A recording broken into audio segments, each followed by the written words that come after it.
वाराणसी में ज्ञानवापी से जुड़ी हुई बड़ी खबर बताते हैं, क्योंकि ज्ञानवापी विवाद में आज एक अहम दिन है। 1991 में दाखिल हुए मूल मुकदमे से जुड़े 2 मामलों में शाम 4 बजे तक फैसला सुनाया जा सकता है। हिंदू पक्ष की 2 अहम मांगों पर फैसला आने की उम्मीद आज जताई जा रही है। शाम 4 बजे तक की उम्मीद जताई जा रही है। आपको बता दें कि हिंदू पक्ष की 2 मुख्य मांगे हैं, जिनमें पहली मांग है कि वजू खाने का एडिशनल एएसआई सर्वे कराया जाए, जबकि दूसरी मांग है कि विवादित ढांचे को बिना नुकसान पहुंचाए मुख्य गुंबद के नीचे खुदाई करवाई जाए। अब हिंदू पक्ष का दावा है कि मुख्य गुंबद के नीचे 100 फीट का शिवलिंग मौजूद है। इन दोनों मांगों की बाबत वाराणसी के सिविल जज senior division fast track court में सुनवाई लगातार जारी है और इसीलिए कहा जा रहा है कि शाम 4 बजे तक फैसला आना संभव बताया जा रहा है। अब किसकी मांगों के ऊपर क्या कुछ फैसला आता है, ये देखना महत्वपूर्ण होगा।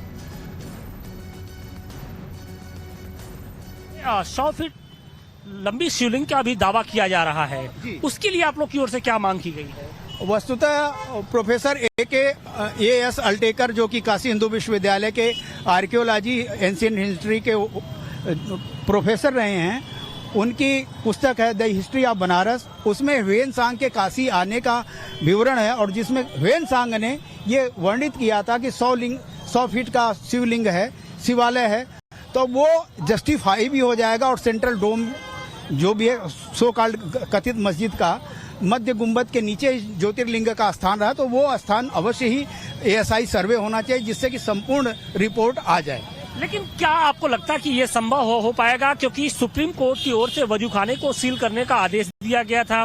इसके अलावा सुप्रीम कोर्ट ने साफ तौर पे कहा था कि एएसआई सर्वे के दौरान मस्जिद परिसर के अंदर किसी तरीके की खुदाई नहीं होगी।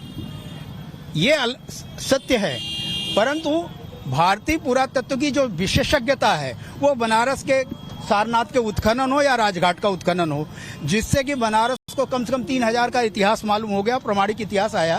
तो उत्खनन की विशेषज्ञता का जो भारतीय पुरातत्व, उसका इस्तेमाल अभी पूरी तरह नहीं हुआ है और ऐसा कुछ भी नहीं है। माननीय न्यायालय के समक्ष ये तथ्य रखे जाएंगे कि ट्रेंचिंग करने के बाद उसमें सैंड भरा जाता है और कोई भी स्ट्रक्चर कभी भी नुकसान नहीं होता, क्योंकि एएसआई सर्वे तो हजारों सर्वे करती रहती है। अगर ऐसा कुछ हो तो बड़ा नुकसान हो सकता है, सारे स्ट्रक्चर ध्वस्त हो सकते हैं ऐसे जहाँ की खुदाई हो। लेकिन उसी वैज्ञानिक पद्धति का इस्तेमाल करते हुए गुंबद के नीचे, मध्य गुंबद के नीचे एएसआई सर्वे होना चाहिए। एएसआई सर्वे होना चाहिए और हिंदू पक्ष बराबर ये कह रहा है कि जो ढांचा है उसको किसी तरीके का नुकसान किए बगैर वहां पर खुदाई हो, ताकि जिस शिवलिंग का दावा किया जा रहा है उसकी पुष्टि हो सके। हालांकि अदालत के अंदर हिंदू पक्ष की ये जो मांग है उतनी आसान नहीं है, क्योंकि सुप्रीम कोर्ट ने इन दोनों ही बिंदुओं को लेकर स्पष्ट तौर पे निर्देश दिया है। जहां वजूखाने को एक तरीके से एक तरफ से सील किया गया, वहीं पर मस्जिद परिसर के अंदर किसी भी तरह की खुदाई के पर पूरी तरीके से रोक लगाई है। तो अब देखना यह है कि शाम तकरीबन 4 बजे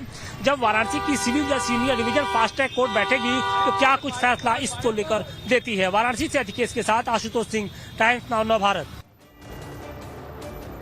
तो वहीं अंजुमन इंतजामिया की तरफ से इस पूरे मामले में विरोध दर्ज कराया गया है। मुस्लिम पक्ष का दावा है कि वहां पर शिवलिंग नहीं बल्कि फव्वारा है। इस मामले में पक्षकार एसएम यासीन से बात की हमारे संवाददाता आशुतोष सिंह। हिंदू पक्ष बार बार ये कह रहा है कि वजूखाने का भी सर्वे हो जाता तो ज्यादा बेहतर होता और दूध का दूध पानी का पानी हो जाता, क्योंकि हिंदू पक्ष का यही दावा है कि उस वजूखाने में ही शिवलिंग।